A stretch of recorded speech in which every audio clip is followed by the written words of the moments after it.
I'm Harold, 74 years old. While recovering from surgery under my son's roof, his wife, Chelsea, committed an unthinkable violation. She drugged me, then shaved my head, her cruel laughter echoing as she called me, cleaner. She thought her malice, like her spiraling addictions, would remain her secret.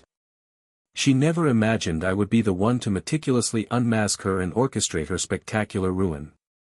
Before I begin my story, I just want to say thank you for listening to me pour my heart out. Let me know in the comments where you're listening from and what time it is. I love hearing from you. And if you haven't already, please hit the subscribe button. It helps me more than you know. Now, let me tell you what really happened. The sterile scent of antiseptic still clung to my clothes, a stubborn reminder of the hospital stay I'd just endured. 74 years old, and for the first time since my beloved Margaret passed 12 years ago, I felt truly vulnerable. A hip replacement, minor surgery, as the young doctor had cheerfully called it, had left me with a constellation of aches, a landscape of purple bruises, and a humbling reliance on a walker that felt more like a cage. Dad, my son Robert, bless his heart, had insisted I recuperate at his home. "You can't manage those stairs on your own," he'd said, his brow furrowed with genuine concern that warmed me. "Chelsea and I will take good care of you." Chelsea, my daughter-in-law. Even in my pain-fogged state, the thought of an extended stay under her roof sent a small shiver of apprehension down my spine. 38, impeccably stylish, and with an opinion as sharp and unyielding as the crease in her expensive blouses, Chelsea Monroe Hartwell had always kept me at a polite, if somewhat chilly, arm's length. She ran Robert's household with an iron will and a flawless manicure, and I often felt like a slightly embarrassing old-fashioned relic she tolerated for her husband's sake. Robert, my dear Robert, now 45 and perpetually stressed by his demanding job in corporate finance, tried his best to bridge the gap. "Chelsea's just particular, Dad," he'd say with a weary sigh after one of her subtly barbed comments about my clutter or my old-fashioned ways. "She means well." I wasn't always so sure about that, but for Robert's sake, for the sake of peace, I'd always plastered on a smile and chosen my words carefully. Now I was to be a guest, an invalid guest, in her domain. The first few days were a careful dance of strained politeness. Robert was wonderful when he was home, fluffing my pillows, bringing me coffee, his face etched with a loving concern that reminded me so much of his mother. But he worked long hours, leaving me in Chelsea's less than tender care for most of the day. Her resentment was a palpable thing, a low hum beneath the surface of her brittle smiles and overly solicitous inquiries about my comfort. "Are you sure you wouldn't be more comfortable in a reclining chair, Harold?" she'd ask, her eyes flicking toward the antique leather armchair I preferred, a chair Margaret and I had bought together. "That old thing looks like it might collapse." Her moods were like a weather vane in a hurricane. One moment all brisk efficiency, the next a brooding silence punctuated by sharp sighs if I asked for something. I noticed her hands trembled sometimes as she poured my water. Her eyes often had a strained, restless quality, and she'd frequently disappear for long stretches, her phone pressed to her ear in hushed, urgent conversations that would end abruptly if I entered the room. When I once asked Robert if Chelsea was feeling all right, mentioning her agitation, he just ran a hand through his already disheveled hair. "She's got a lot on her plate, Dad, a charity gala she's organizing. Just try not to worry her, okay?" So I tried. I stayed in the guest room, which she'd decorated in shades of sterile gray that felt more like a hospital than a home. I read, I watched the news, I stared at the days blurring into a monotonous cycle of pain medication and daytime television. But the unease grew. There was a frantic energy about Chelsea, a brittleness that seemed to crackle beneath her polished veneer. I'd see her flinch if Robert questioned an extravagant new purchase that arrived by courier, or her sharp, defensive tone if he asked about the household accounts. Once I overheard her on the phone, her voice low and venomous, "Don't tell me about deadlines. I need more time, or it all falls apart." When she saw me in the hallway, her face went pale, then hardened into a glare before she quickly composed herself into a mask of indifference. I tried to speak to Robert again. "Son," I said one evening when he was helping me with my physical therapy exercises, "I'm worried about Chelsea. She seems overwrought, and I think she might be spending a great deal of money. Are things all right?" He avoided my gaze, his attention fixed on my hip. "Dad, Chelsea handles our finances. She's very capable. She's just under pressure with this big charity event. Please don't add to her stress by questioning her, she gets very sensitive." He patted my leg a little too firmly. "Just focus on getting better, okay? Let us worry about the rest." His words, meant to reassure, only amplified my sense of being an outsider, a burden whose concerns were to be dismissed. It was that "us" that stung. Let us worry. When had my son, who used to share every childhood fear and triumph with me, become part of an "us" that so clearly excluded his own father? The atmosphere in the house grew heavier, charged with unspoken tensions. Chelsea's moments of thinly veiled hostility became more frequent. She'd forget to bring my lunch tray or accidentally leave my pain medication just out of reach. Small cruelties, perhaps, but they chipped away at my spirit, making me feel increasingly isolated and unwelcome. I longed for the peace of my own home, the comfort of my own things, the memory of Margaret's gentle presence. My recovery was progressing, but my heart felt heavier each day. Something was deeply wrong in this house, a darkness coiling around Chelsea, and Robert, my loving but conflict-avoidant son, seemed either unwilling or unable to see it. And I, his recuperating father, was caught in the middle, a reluctant witness to a brewing storm I had no power to escape. It was a Tuesday evening, I remember, just over a week into my stay.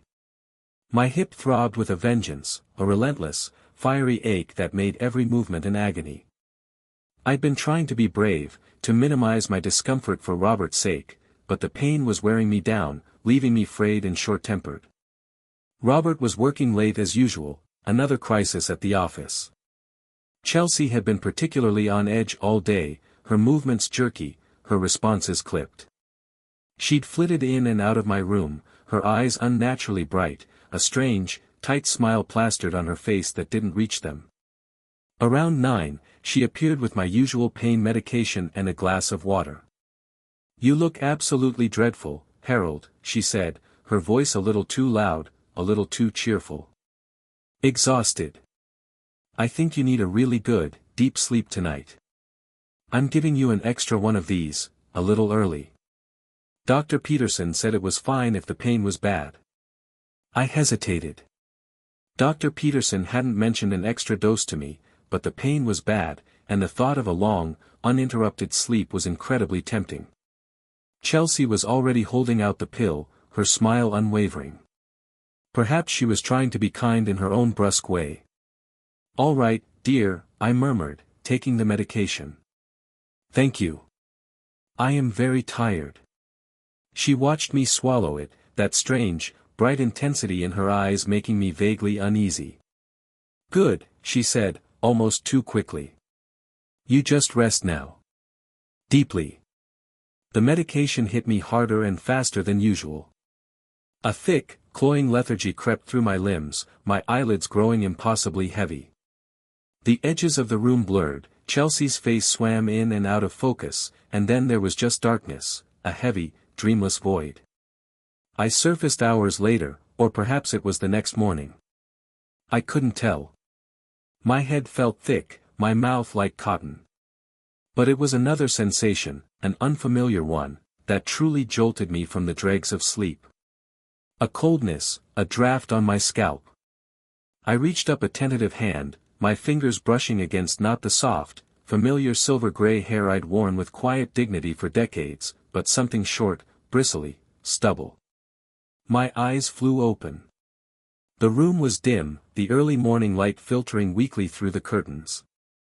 I fumbled for the lamp, my heart beginning to pound a frantic, terrified rhythm against my ribs. The light flickered on. I raised my trembling hands to my head again, exploring, disbelieving. My hair, my distinguished silver hair that Margaret had always loved to run her fingers through, it was gone.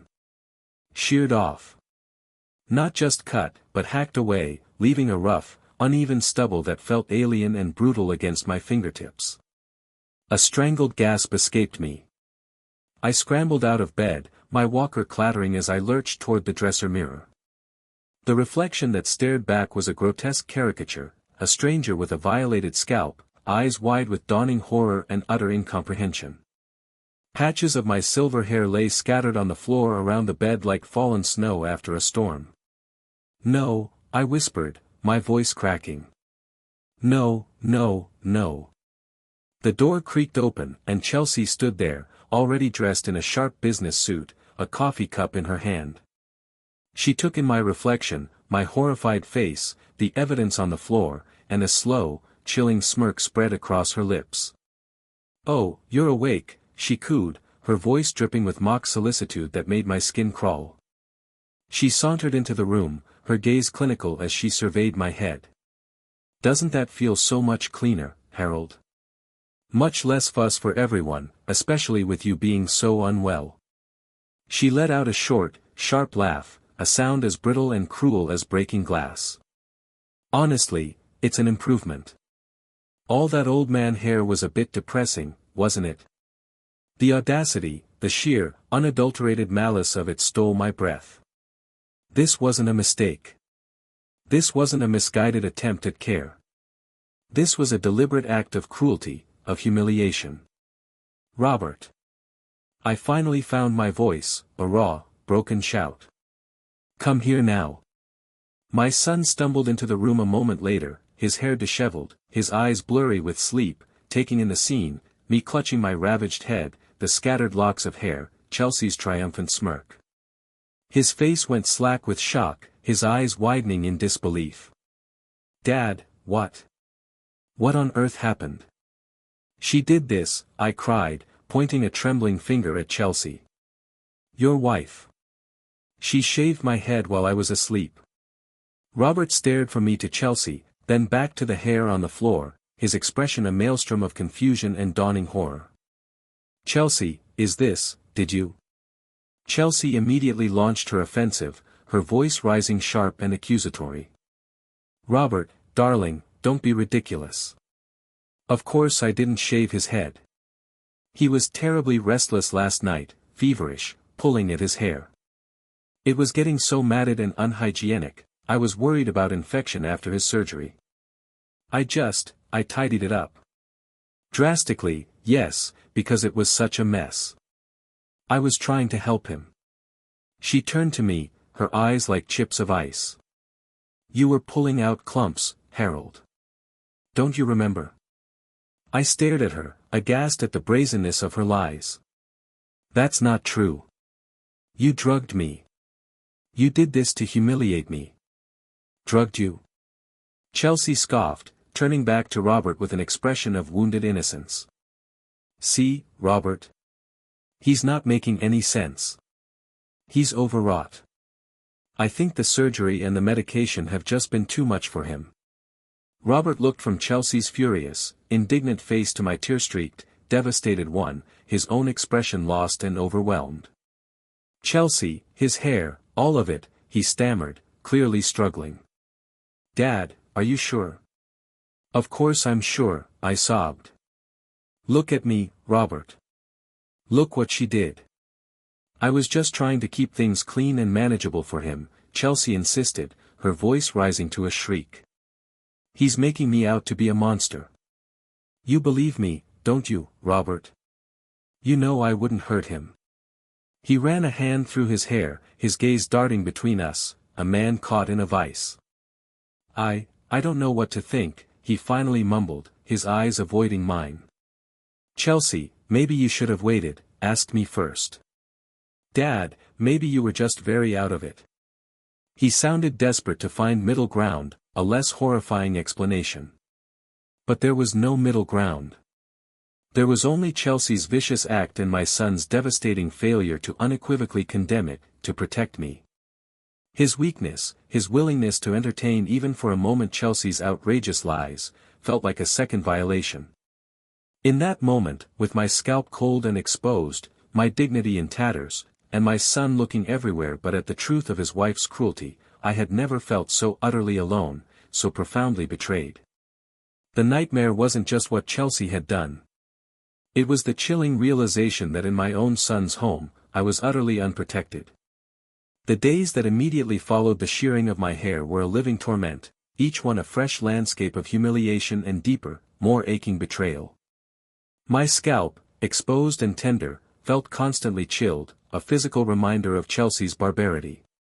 Every time I accidentally caught my reflection in the darkened screen of the television, the bathroom mirror I now dreaded, even the polished surface of a spoon, a jolt of shame and fury would course through me. This violated creature with the brutalized stubble, the haunted eyes, this wasn't me. It was a caricature, a victim sculpted by my daughter-in-law's malice. Robert, my son, was a study in conflicted misery. He'd hover at my doorway, his face etched with a guilt he couldn't quite voice, offering me cups of coffee I didn't want and platitudes that felt like salt in my wounds. "Dad, Chelsea, she gets a bit carried away sometimes," he'd stammer, avoiding my gaze. "She says she was really just trying to help, that you were quite distressed with your hair." Distressed? I cut him off, my voice a low, dangerous tremor.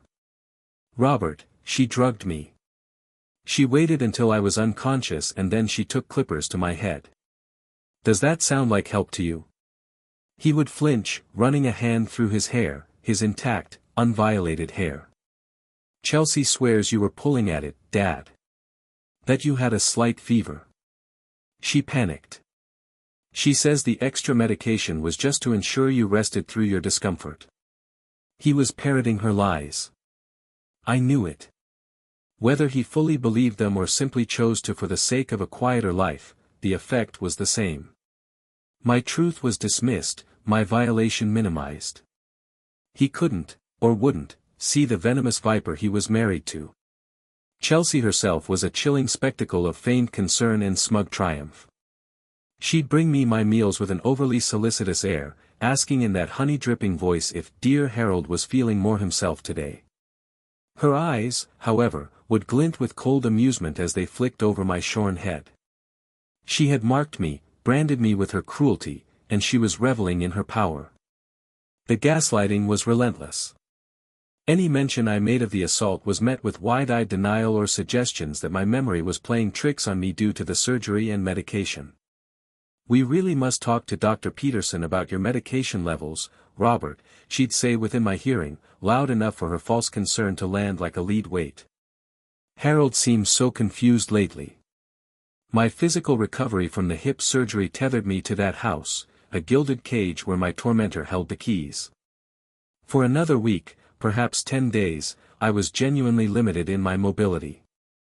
Each step with the walker was an effort, each attempt to navigate the stairs a trial.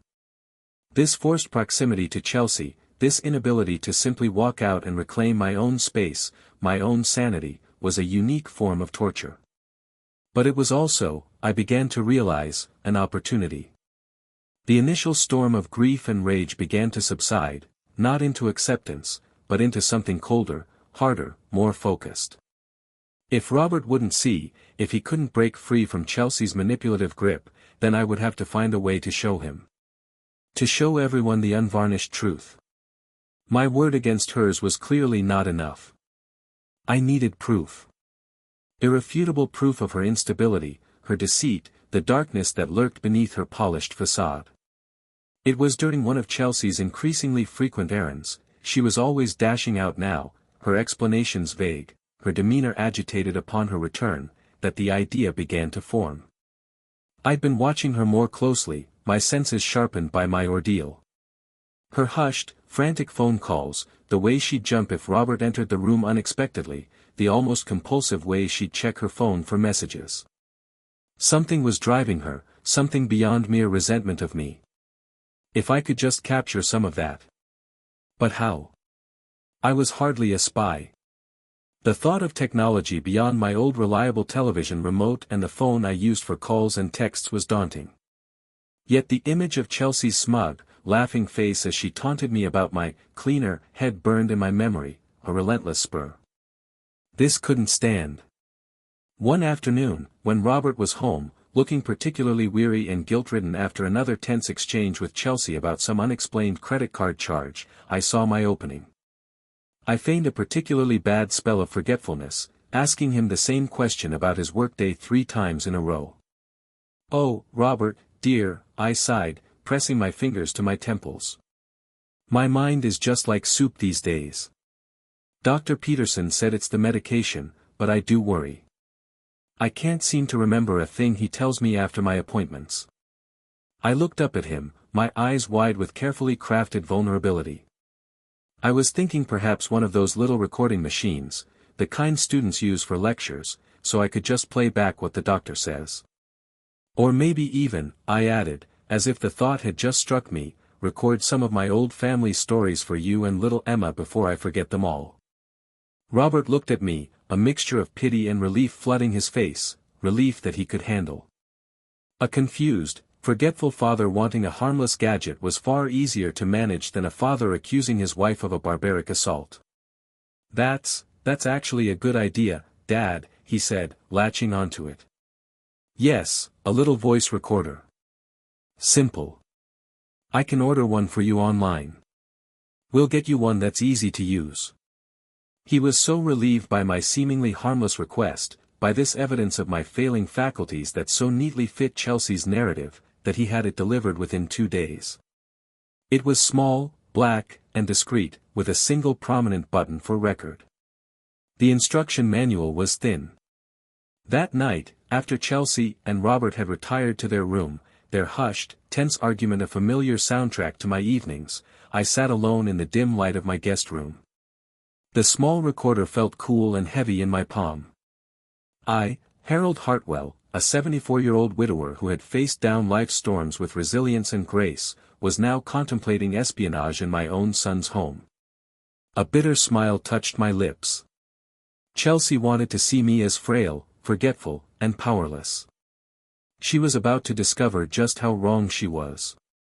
I spent the next few hours, fueled by cold fury and the memory of Margaret's unshakable belief in my strength, painstakingly learning its simple operation.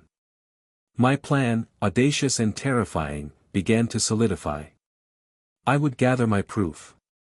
I would unmask Chelsea Monroe Hartwell. And then I would have my justice. The man my son and daughter-in-law thought they were dealing with over the next few weeks was a shadow of my former self, a creature of hesitant steps, clouded memory, and eyes that often seemed to stare into a bewildered distance. I perfected the art of the misplaced reading glasses, the quavering voice asking for a thrice-repeated explanation, the vacant nod when Chelsea issued sharp, impatient instructions. It was a humiliating charade. Each feigned moment of confusion was a small, bitter pill to swallow. But beneath this carefully constructed veneer of decline, a different Harold was at work, a meticulous observer, a patient strategist, fueled by cold, unyielding anger and an unshakable resolve. My little voice recorder, nestled in the pocket of my cardigan or hidden beneath a cushion on my armchair, became an extension of my own outraged senses. Chelsea, meanwhile, was unraveling. Her addiction, or addictions, as I was beginning to suspect, was a hungry beast, and its appetite was making her increasingly brazen and astonishingly careless. The polished composure she usually wore like expensive armor began to crack, revealing the frantic, desperate woman beneath. Her errands became more frequent, her absences longer. She'd return with flushed cheeks and overly bright eyes, or sometimes pale and trembling, snapping at Robert over the smallest perceived slight. He, bless his deluded heart, still tried to attribute it to stress from her charity work, but even his denial was wearing thin around the edges. My first real piece of ammunition came from an overheard phone call. Chelsea often took her calls in the sunroom, believing herself to be out of earshot. I had taken to resting on the sofa in the adjoining living room, feigning sleep, my small recorder tucked into the depths of a large book beside me. One afternoon, her voice, usually so controlled when she spoke to outsiders, was sharp with a desperate edge. "Look, Vincent," she hissed into her phone. "I told you I'd have it by Friday. Yes, the whole amount. Just give me until then. My father-in-law's situation has complicated things." Pause. No, he doesn't suspect a thing. He barely knows what day it is. Vincent. Complicated things. And I barely knew what day it was, did I? The recording was crystal clear, her contempt for me, her financial desperation, all laid bare. The pills were next. Chelsea had always been particular about her vitamins and supplements. Now I began to notice a furtiveness about them. One morning, after she'd rushed out in a flurry, forgetting her oversized designer handbag, I found it slightly agape on the hall table. My heart hammered against my ribs. It felt like a terrible violation, but I had to know.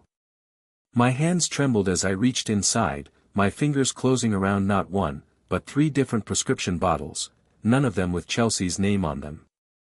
One was for strong painkillers, another for anxiety, a third I didn't recognize. I pulled out my old smartphone, the one they thought I barely knew how to use for calls, and quickly, clumsily photographed the labels, the pharmacy details, before carefully placing them back. Later, a discreet online search confirmed my suspicions. A dangerous cocktail, especially if misused. Her laptop became another source. She'd always been glued to it, but now she'd sometimes leave it open on the coffee table when she rushed off to answer the door or take another hushed call. Feigning a nap, I'd wait until the coast was clear, then with movements far steadier than my usual frail act would suggest, I'd approach it. My tech skills were rudimentary, but Margaret had taught me the basics years ago, and I'd always been a quick study when I needed to be. I didn't need to hack anything, her carelessness was my key. Betting slips from online casinos, a horrifyingly long list of transactions to sites I didn't recognize, threatening emails from creditors demanding immediate payment, and a browser history filled with searches for quick loans and how to hide debt from spouse. My old smartphone's camera roll began to fill with damning screenshots. Each click of the camera was a small nail in Chelsea's coffin. Arguments between Robert and Chelsea became more frequent, their hushed, angry voices seeping through the thin walls of my guest room at night. My recorder, placed strategically on my nightstand, captured it all, Chelsea's tearful manipulations, her furious denials when Robert tentatively questioned a bill, her contemptuous references to me as, your senile father, or, the old fool. Robert, my poor, bewildered Robert, I heard his confusion, his frustration, his weak attempts to assert himself, always overwhelmed by Chelsea's emotional onslaught. He was trapped, I realized, almost as much as I had been in that house. The evidence mounted. Photographs, audio clips, my own handwritten notes detailing dates, times, overheard conversations. Each piece was a fresh stab of pain, a confirmation of the rotten core of my son's marriage, of the danger Chelsea represented. There were days when the sheer weight of it all, the ugliness I was unearthing, threatened to overwhelm me. The desire to just scream, to confront them, to escape that house was immense. But I held on to my resolve like a lifeline in the turbulent sea of their deceit. My feigned confusion became my shield, my perceived weakness my greatest strength. They saw a frail old man slowly succumbing to age and infirmity. They had no idea they were living with a meticulous detective, patiently gathering the threads that would soon weave their inescapable undoing. After nearly 3 weeks of playing the part of the dazed, fragile invalid, my collection of evidence against Chelsea was substantial and sickening. The little voice recorder held hours of her sharp-tongued remarks, her frantic, debt-laden phone calls, and her explosive, irrational arguments with Robert overheard through the thin walls. My old smartphone, a tool I'd once used mainly for sharing pictures of Margaret's garden and my workshop projects, now held a gallery of damning images, hastily snapped photos of hidden pill bottles with names that weren't hers, screenshots of ominous messages from online gambling sites on her carelessly left open laptop, and pictures of overdue credit card statements for extravagant purchases I knew Robert hadn't authorized. Each piece of proof was a testament to her deceit, a stone in the foundation of the justice I intended to build. I knew I couldn't keep up my charade much longer. The strain was immense. The moment to act had to be chosen carefully. It came on a Thursday afternoon. Chelsea, after a particularly tense and whispered phone call that left her pale and jittery, announced she had an urgent appointment with her charity committee liaison and flounced out of the house, the slam of the front door echoing her agitation. Robert had come home early from work, complaining of a migraine, looking worn and stressed. This was it. I found him in the kitchen, nursing a glass of water, his shoulders slumped. "Robert, dear," I began, my voice soft, still tinged with the faint weakness he'd grown accustomed to.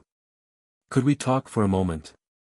There's something I need to show you. Something that's been troubling me deeply." He looked up, his eyes wary.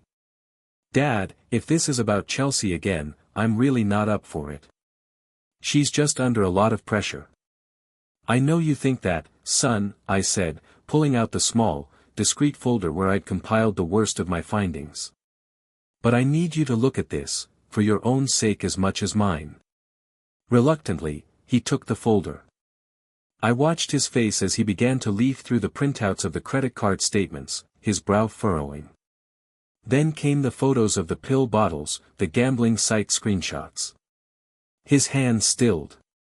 I then took out my small recorder and played a short, chilling clip of Chelsea on the phone, her voice a venomous hiss as she argued with someone named Vincent about owing him big and how she'd get the money, one way or another. Then another clip, one of her screaming at Robert during a late-night argument that he was too stupid to see how much pressure she was under, and that his father was making everything worse. The color drained from Robert's face. The weary resignation I'd seen so often was replaced by dawning horror, then raw, almost boyish pain. He looked up at me, his eyes filled with bewildered anguish. "Dad, I had no idea. Pills, gambling, this much debt." His voice was a hoarse whisper. The carefully constructed wall of his denial, the one Chelsea had so skillfully maintained and he had so willingly hidden behind, was crumbling before my eyes.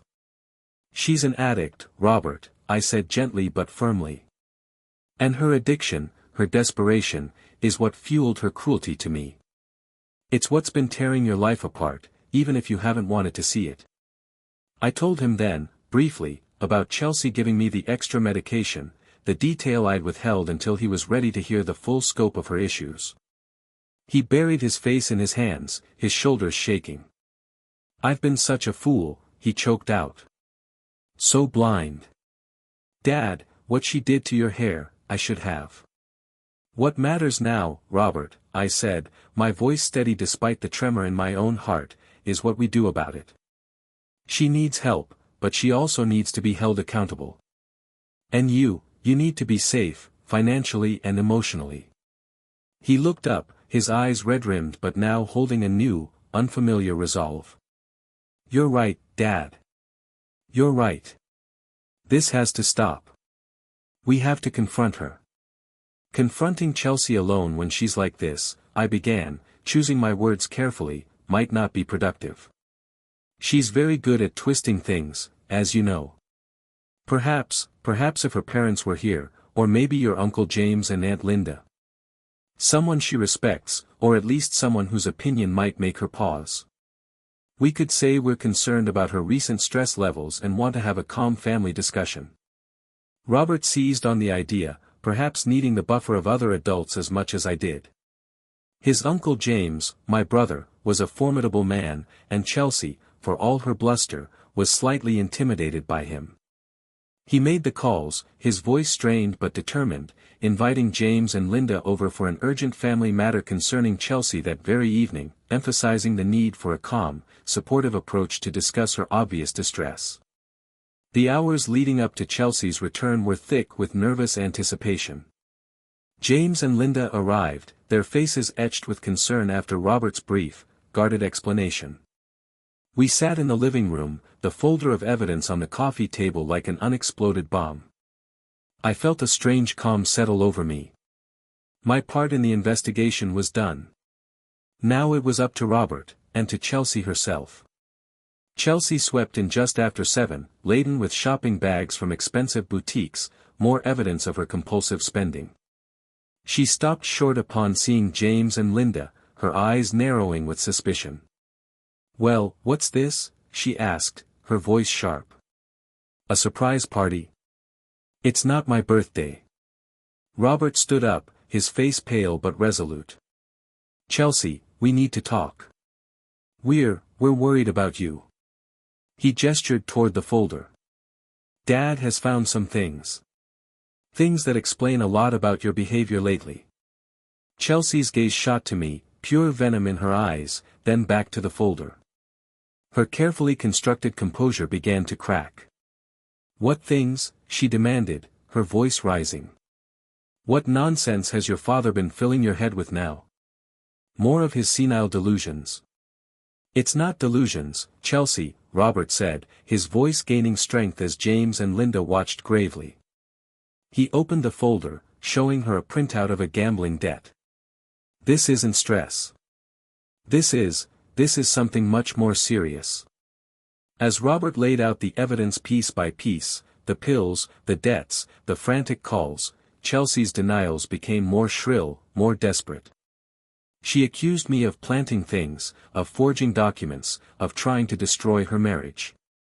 She screamed that we were all ganging up on her. The elegant facade shattered, revealing the raw, raging desperation of a cornered addict. It was an ugly, explosive tirade filled with blame, self-pity, and not an ounce of remorse. And this time, Robert didn't back down. He just stood there, letting her words, her own self-incriminating fury, hang heavy in the air, damning her more completely than any accusation I could have ever leveled. Her ruin, I realized, was now fully in her own hands. Chelsea's explosive tirade eventually burned itself out, leaving her a trembling, disheveled wreck amidst the stunned silence of our small family gathering. The mask of the sophisticated, controlled woman was gone, replaced by the raw, ugly face of her addiction and desperation. Aunt Linda, ever the pragmatist, was the first to speak, her voice firm but not unkind. "Chelsea," she said gently, "it's clear you need serious help, child. This isn't just about stress anymore." Uncle James, his expression grim, nodded in agreement, his gaze fixed on Robert. It was Robert who finally, definitively took charge. The man who had seemed so cowed, so easily manipulated by Chelsea for years, now stood straighter, his voice imbued with a pained but resolute authority I hadn't heard from him since before his mother died. The irrefutable evidence I'd presented, followed by Chelsea's self-incriminating meltdown, had acted like brutal but necessary surgery on his denial. "Chelsea," he said, his voice quiet but steady, "Linda is right. You need professional help for your addictions, the gambling, the pills, all of it. Immediately. I'll find a facility. And until you are well, and until we can sort out this catastrophic financial mess you've created, I think it's best we separate. We can't live like this anymore." He looked at me then, his eyes filled with a profound, aching apology that needed no words. "And Dad deserves to live in peace and safety." Chelsea, a broken doll now, offered no further resistance, only a series of shuddering sobs. Her parents, whom Linda had discreetly called during a lull in Chelsea's outburst, arrived shortly thereafter, their faces a mixture of shock and dawning shame as Robert quietly, grimly laid out the situation. They took her with them that night, a temporary measure while arrangements for a rehabilitation facility were made. The downfall was swift and brutal, just as her attack on me had been. Word of Chelsea's addictions and the extent of her deceit, including the head-shaving incident, which Robert now recounted with shame to key family members, spread through their social circle like wildfire. Her carefully curated image shattered. Invitations dried up, friends distanced themselves, and her beloved charity committees quietly accepted her resignation. The financial repercussions were equally dire. The debts she had accrued were staggering, and Robert, with legal counsel, began the painful process of disentangling their finances, initiating divorce proceedings as Chelsea reluctantly entered a long-term treatment program. Her life, as she knew it, was indeed ruined, a direct consequence of the secrets she'd harbored and the cruelty she'd inflicted. As soon as my hip permitted, just a week after that explosive evening, I moved back to my own dear home. Walking through my own front door, breathing in the familiar scent of old leather and Margaret's rose potpourri, was like taking the first deep, clean breath after nearly drowning. The house felt like a sanctuary again, a haven. Robert, his face etched with a humility and sorrow I hadn't seen in him for years, helped me move, his every action a quiet apology. He supervised the changing of the locks, the installation of a better security system, small gestures, but they spoke volumes. The weeks that followed were filled with quiet healing. My silver hair, my badge of honor, now began to sprout in soft, determined tufts, a visible symbol of renewal. Friends and family rallied, their visits no longer strained by Chelsea's oppressive presence, but filled with genuine warmth and support. Aunt Linda brought over casseroles. Uncle James fixed the leaky sink I'd always been too busy to attend to. Mrs. Patterson from across the street came for coffee, and we talked for hours, really talked for the first time in ages. Robert was a constant, tentative presence. He called every day, visited not out of duty but seemingly out of a deep, painful need to reconnect, to make amends. He sat in my kitchen, his expensive suit looking out of place, and listened. Truly listened as I spoke of my pain, my fear during those dark days, the depth of his earlier failure to protect me. There were no excuses from him now, only raw, honest grief for his own blindness and the hurt he had allowed. "I will never forgive myself for not seeing it, Dad," he said one afternoon, his voice thick with emotion. "For not protecting you. I was a coward. I was weak. And you paid the price for it." "We both did, Robert," I said softly. Forgiveness, I knew, would be a journey, not an instant absolution. Trust, once so brutally broken, would need to be rebuilt with painstaking care, one honest conversation, one thoughtful action at a time. But for the first time, I saw a path forward for him, for us. He was finally facing the truth, not just about Chelsea, but about himself. My life settled into a new, peaceful rhythm. The anger, the cold fury that had driven my investigation, began to dissipate, replaced by quiet strength, a profound sense of my own resilience. I had faced down a vicious betrayal, not with matching cruelty, but with intelligence, patience, and an unwavering belief in the truth. I had reclaimed my dignity, my home, my peace of mind. Chelsea's ruin was her own making. My triumph was in my survival, my spirit uncrushed. Each morning now, I faced my reflection not with shame, but with quiet understanding. My head, still nearly bare, the first soft silver wisps of regrowth just beginning to haze the surface like frost on a winter morning, was no longer a symbol of Chelsea's violation. Instead, it was a testament to my endurance, the stark, unadorned truth of a battle I had fought and won.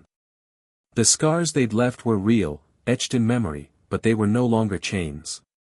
I was Harold Hartwell, a man who had walked through fire and refused to be consumed. My home was mine. My peace was mine. And as I looked at the strong man staring back, his eyes clear and steady, I often thought to myself, they tried to bury my spirit beneath an avalanche of cruelty. But they forgot one crucial thing: some seeds only sprout in the deepest darkness, growing toward a light they make for themselves. 6 months later, I received a letter from Chelsea. It arrived on a Tuesday morning, the handwriting shaky but legible. She was 3 months into her treatment program, and the letter was part of her recovery process, making amends to those she had harmed. I read it twice, sitting in Margaret's old chair by the window. It was filled with apologies, explanations about her addictions, her desperation, her deep shame about what she had done to me. She didn't ask for forgiveness, she said she didn't deserve it. She simply wanted me to know that she was sorry, truly sorry, and that she was working every day to become a better person. I folded the letter carefully and placed it in my desk drawer. I wasn't ready to forgive her, not yet, perhaps not ever. But I found that the white-hot rage that had sustained me through those dark weeks had cooled to something more manageable, more human. Justice, I realized, didn't always look like revenge. Sometimes it looked like truth finally spoken, like a son who learned to see clearly, like an old man who refused to be broken. Sometimes justice looked like peace, hard-won, precious, and entirely my own. That evening, as I sat in my garden watching the late summer sun paint the sky in shades of gold and rose, I ran my fingers through my hair, now grown back to a respectable length, silver and dignified once more. Margaret's roses bloomed around me, their fragrance carried on the gentle breeze. I was 74 years old, a survivor, a man who had faced the worst of human nature and emerged with his humanity intact. The world was full of beauty still, full of love and laughter and second chances. Chelsea had tried to take that from me, but she had failed. I smiled, feeling the last of the winter in my heart give way to spring. Tomorrow, Robert and I were going fishing, something we hadn't done since he was a boy. We had a long way to go to fully heal our relationship, but we were walking that path together now, step by careful step. The sun set slowly, painting the evening in warm light, and I sat in perfect contentment, a man who had reclaimed his life, his dignity, and his peace. In the end, that was victory enough.